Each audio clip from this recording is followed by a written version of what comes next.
जिंदगी में सब कुछ कर लियो, टेल्स पत्थर के काम पे मत चले जाइयो। हम चले गए थे एक बार हेल्परी में, हमें परेशानी थी, थोड़ी पैसे की जरूरत थी, तो एक बंदा बोला हमारा दोस्त आ टेल्स पत्थर के काम पे लेके चल रही हूँ, तो ये दिल्ली हेल्परी पे 10-15 हजार रुपए मिलेंगे। 10-15 सुन के हमारी आंखें बाहर आ गई, हम चले गए भैया।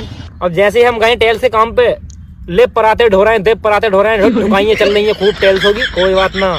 और महीना हो रहा, तो हमें महीना मिल गया है 12,000 का, बड़े खुश हुए हम।